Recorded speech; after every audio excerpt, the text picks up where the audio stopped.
all-class assembly. Today we're going to tell you some fascinating learning from...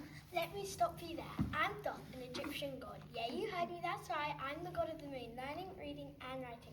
Since I invented writing and creating language, I thought I'll tell you about our superior civilization. Thank the gods for stuff. Seems like a few Egyptian gods have came to enlighten you all. I am no god, but I'm a scribe, which means it's my job to read and write. Along with ancient Mesopotamia, ancient Egyptian hieroglyphics are the first evidence of writing in the world.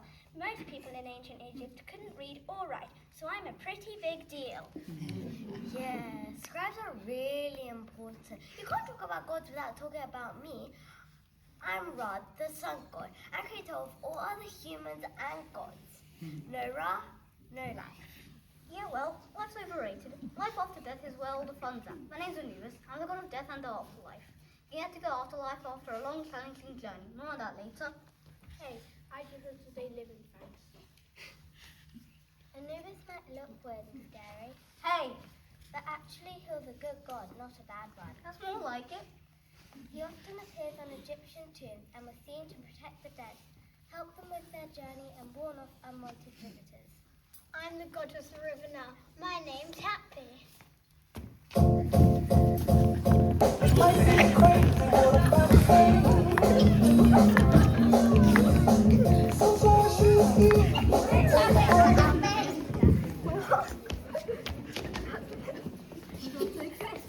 I brought life to ancient Egypt. In fact, if it wasn't me, the whole civilization couldn't have existed. I'm obviously the most important god. He's got a bad attitude, but I guess he has a point. Ancient Egypt was dependent on the Nile. When it flooded, it would make the ground fertile so farmers could grow crops. And the Nile was used for drinking water and transportation. It allowed ancient Egypt to trade with other civilizations. Blah blah, River Nile, blah blah, my name's Happy. Save the music for me. I'm Ahi, the god of music.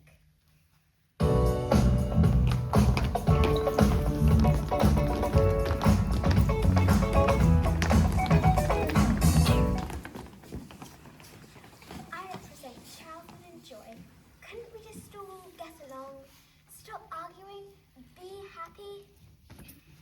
No, not you again. Joy, happiness, where are we? A primary school? That's all about battles and arguing. I'm the goddess of war. Without me, life would be peaceful and boring. Sure, gods are important. Everyone knows that. But where would ancient Egypt be without me? I'm a pharaoh, and I'm the most important living person in all of ancient Egypt. Well, that's what she thinks, anyway. People pretty much worship us as gods, as they should. I'm an autocratic ruler. Every civilization, all learning, all powerful leaders like me, decide everything, regardless of what people think. That's not true. The ancient Greeks had this called democracy. Ever heard of it? I don't know. I don't want to know.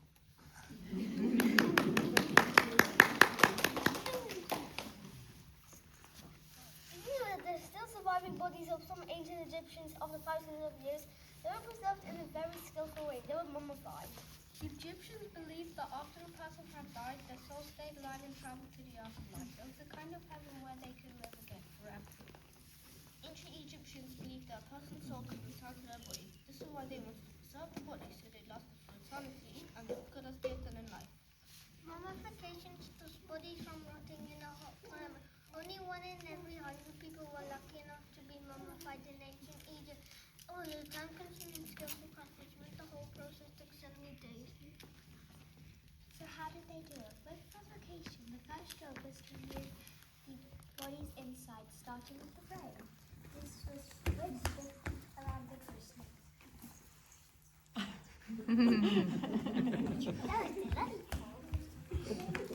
The next step was to remove all the body's internal organs.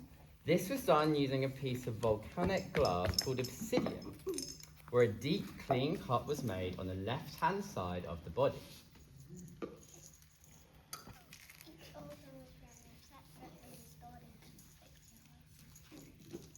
The only organs which we left in the body was the heart, which the Egyptians believed that they floated at night time. My body was then dried out using a fork called natron. Egyptians living bodies, which historians have seen using X-ray. The Egyptians wanted to achieve the most perfect preservation of bodies as possible. The god Olympus is the god of mummification, the afterlife and death, depicted as a man with the head of a dragon. Prometheus was seen as a gentle and caring god. He believed that a person only ever to be treated as the greatest of his head. Wrapped in enormous mounds of living strips up to 200 meters long, the body was now ready to be taken to its underground tomb where it would live forever. Ancient Egypt still buried very legend. This was not only beautiful and decorative, but also served another important function. Amulets were worn to protect the person in a dangerous journey to the afterlife. Scarabs were another decorative detail which was worn in bodies. Each another had a very important job to do. This was to weigh down the hearts and they didn't betray a person and share their sins at the time when the gods were deciding their fate. Magical spells helping the dead on their journey. These were carved inside pyramids, painted on coffins, and also written on papyruses. The most famous spells were in the Book of the Dead. The unlimited test was at the end of the journey of the afterlife, the weighing of the heart against the feather of Maat. Maat was the goddess of truth, justice, and balance. The final test checked if the dead person was worthy enough to meet the god of dead and the ruler of the underworld, Osiris, and live in the fields of reeds. If they failed the test, their heart was eaten by the terrifying female creature, Ammit. She was composite crocodile head, lion front paws, and hippopotamus back legs. And her favorite snack was human hearts. That's the end of our mummification tutorial. Why not try it at home? You can let us know how it goes on via the Year4 email address.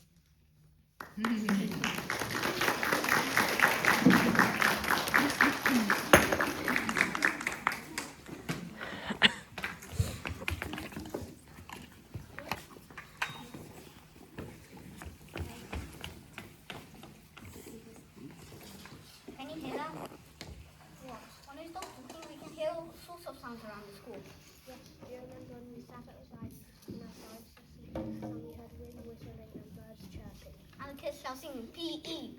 The noisiest sound we heard was a helicopter flying overhead and Miss Darling teaching carnelian. And the quietest sound we heard was leaves rustling around us. We only heard the sounds because we used our ears to listen really carefully. Actually, we only heard the sounds because of the vibrations being made by the objects that made those sounds. If I cause a string on this guitar to vibrate, then it makes a sound. Actually, we only heard the sounds because the vibrations being made by the objects that cause those sounds traveled in sound waves from the source of the sound to our ears. A wave like this? No. Sound waves are caused by vibrations and they look like this. Sound waves can travel through the air, through a solid object, and even through a liquid. In fact, sound travels better through a solid and a liquid than through the air. Yeah, that's how we can hear our parents when they're talking in a different room to us. Well, that might be also because they're talking too loudly. If a sound has a louder volume, then you can hear it from further away. How do you make sound louder? You either put more energy into making the sound, or you make the sound travel a shorter distance and it will also be louder. So if I put more energy into the sound and get really close, the sound will be really loud. Sound waves for a quiet sound that look like this, and for a loud sound that look like this. Because I'm wearing ear defenders, the material absorbs the volume to be quieter.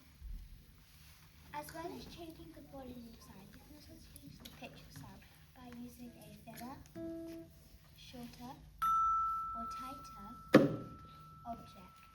This is because the pitch of sound is quicker. If we want to make a low pitch sound, we use a thicker, looser, or longer object. This is because the speed of the vibrations is slower. So we're going to end the tutorial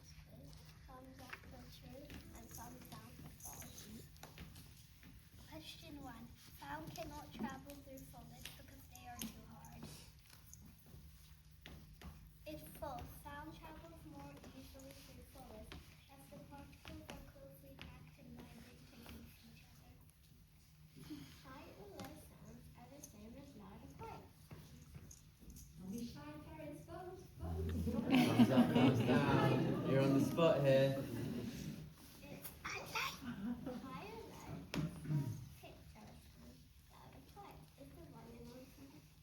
The slower an object vibrates, the lower the pitch of the sound makes. It's true. Welcome to those parents that looked at the sound waves to tell some answer. Thank you